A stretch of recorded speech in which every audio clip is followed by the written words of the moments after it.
agape eye highway no emfutro pa na eye agape fo enem wusi wo pokwase highway wonam so na branch a baby di agape junction se wo mane otunu se emfutro kwan de bia mpempere se wo tika ma nkrofo etwa dado kwan so pa because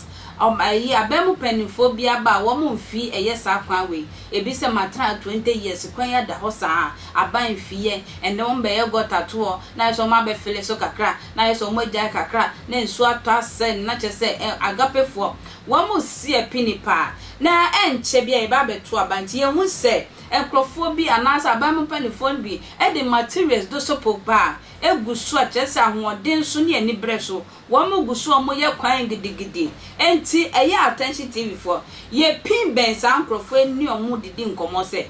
ye bia o mani abreso o mo ye kwan amagapefo anase election na eba nti no mo ye anase wo maka so mo si o mo bo se wo mo ye kwan no attention tv for ekoye enu o mo kodi nkomo ma ye ndi nyu nchiremu emra sesi a abusafo me pacho attention tv sunie me pacho Brono ayigina asui eya agape yes agape efas agape aha eye anya isotu constituency lacho ohwe patemu ha na je se bi chena ma chemu ye dia che se project koso ha se ne eye MPP aban His Excellency Dodon Akufo-Addo ehye ye bo se a year of new route intino ene no omudi osi eya yo be ka se ye beto abaka kakra bi intino na omuye wi ya na ni nyina no ye behwem na ya chim na ye hudie eko enti nyame ncha de yabeto panyi ba ko ha chese dwuma na ekoso na chese bibia ekoso ne kwaso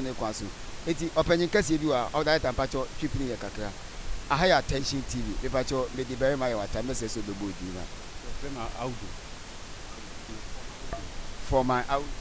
abuja for my audio na ene twetwe nkomo no be pacho aya mo share eye dwumadi ase be ye na wotwesi ni ya na ase bosomisi ni Come busum bakun bosome bakun start here come busum bakun by the kan ye na e ja ko e ja na e be san be start ese modi nkan be ye ana masa ja hoko na masa aba be chase Monday sanity uya when say scanning to me something na or we this certificate but in scanning ba no e san start say be start here 1 month it is a mu ja hoko ba e de musa be chase de 1 month mani oh na je say it is a wo hwe 1 month na hwe wo hwe ahokeka ewo ho a bo ugidi se bo betimi awi ana ebe sa ye se ne ba ko no muja to amusa ko ba ye no we de don kan say bi e pon 6 ye so ye pon 9 nti ko ana ko ba ya na o magus dem de bebe odi bebe 2 months e be wi bia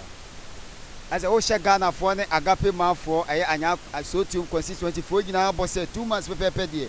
na je se kwan no quota no bibia eguso chese ekototi nyesa na opache na friends amfo kan bebre se ye beto abanti na ye sade o ba isi ani because the company lume e obibia machine ye nye njanto ye ya na egusu lume de o ye bibia anti empa odimbe ba man ke ye wi ya na o ngusu saba eti mo na mo ye eye kan se gates ni wili eti se mo wi a na chese the next badge so etimi aba bo mo from bad ya machine na beba nti en fact e on so endo 1 month na yi ngusu on eti mo side na ebe take 2 months ana se mo side ni 2 months pepe concrete ni o se concrete ni gune e check akra 2 gang e se e both side na dem de e check akra ba o mo de o mo ba machine e twa so ana di gravel so ni gusu ana mo di kuta so ba kende 1 month endo 1 month prana mawi obi say akabe 6 months na je say abatuo adruso enti no obegina ahafidie kase we so ahye Ghana fo nyina abo say bo betimi awie in all no mo wie mo party na say ne quota for ne kase no mo so ba beguso no in all no betimi awie ni nyina ma amanfo so na eja o mani age ana e wum sa ba on say amfo kan say e beto abanti ba yin ti sa e wum say beto aba ajuma njuma kosu ba ndisa ba we ni ansa ne da we so obudi me fa se ko bebe 1 year on se kan be ye anya wi ene scan san e ko na sa ba sia de finishing ba finishing nya ntrobina ye be ye aja akọ yes is here finishing now because I'm for count the be kwan wa juma na e I'm for count say we on ba be dada ya ko ya ngu so a mu to aba enti sa be ya ma mo bia fele Masa a udini e FM former Audu say o gina aye agape hanom anya constituency ashe Ghana fo nyina bo se ekwan no nyese na da bi na oba be dada Ghana fo anase anya ana agape fo na emumu no o hye mu nyina bo se ento ankosi se ye beto aba chese December de na chese kwan no o mewie bibia na chese amanfo nso ani age Masa Audu, what are some of the challenges I'm facing? Challenge the challenge because I'm for say mean ka say party we be na twem on the dia tem omunim say on say bi ka say oboa omunim say yes agma we are NPP eti anapapura meba ni coffee meba ba mi for we kwasi adwuma na omo ye we gata tantan we ba ntisa gata na mta ma me say o de on fan say only politics in film se ni kun ni mia obeka sasam gata ni ye mpenfo ba behwe o enye se ye ne omudi ombo omme invest omme bibia e na engineer fon so ba behwe wa anye ni ya omu ntia contractor ni ka nti o kan sasam we menene hamso ana omu se se ni kun ni mia ko be kan aka sasam wa chire ni kun na omia na no na NPP for the sana say me NPP ni o ya adwuma we na say o ya NPP ni o pa den o mo say o ya NPP na nti sa Ghana de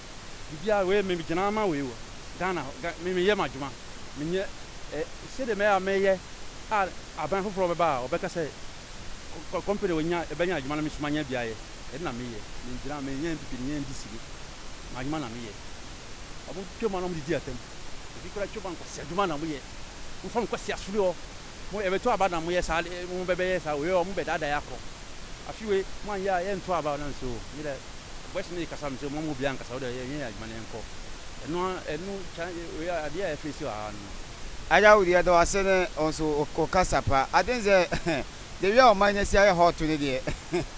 o kwa ka de jawase mo kwa akwa because advance e fa baby no mo so proof kakra chese as a boss share ni ade ni nyina na adoso obi ka si etene da ntino se Masa Audu ahye agabefo nya na anya so to constituency wa show obi abo se ento ankosi de December de na chese ekwan no chese ye wie bibia na chese omo so etumi afa omo ho adi ye wie yenso ye ne adriver fo a womo nenam kwan so bia mi fa bebre ye kasa ye se eye na wotwe bia mutumi to ties ne wo ho na chese kwan no edi omunya ene timemfo omo so wa around omo so kasa ye challenge omo fam wo kwan we so especially the drivers ne ye ni bebre e kasa ye maye fo mo no nsam ni bi mbra sesia ya masa bra ya bre ya bro groma papa enti omo ya ma de ya do maso na emom no enya se ya beto obanti no mudi amerika ye omo anto so nye emfa ko ta muso mayen enya se ya to oba ni wie pa no omo nsa omo de makọ ende nka ye nti ase ya adwo se nka ye nto oba bium but omo ye de ni hwe om enti se omo ya ma ya ene ye so ye de aseda ebemom ene ekwan no enye kra nti nsuo to a ye ntumi nkọ beebi akra na nyame adom ene de omo ye road na amaye nti ni oye no ye da na ase nyame nhwira no oh ombe start ye no be ye be se ko 1 month ni so fa se ni o ma start ni de man de omo yiro mo every day bi omo gina so a omo ye na ya de bi best guy aban se omo modin na ja onhwe na omo ni do dia en person be ye no dia omo be ja na dia ma for ansana dia later because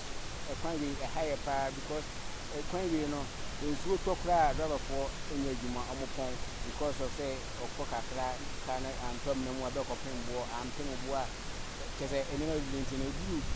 ensuo to a ekwan we mu ntimi adwuma wo so tie da ban na se wadwen ye ho a waba omoye kwan no ye sro mo se ombe hwe no ma ye na ja magusu kuta ma ye na ja nso so ye wa ha no bibia ho ato na ja ye kwan no so ukoba bia na ye wa no na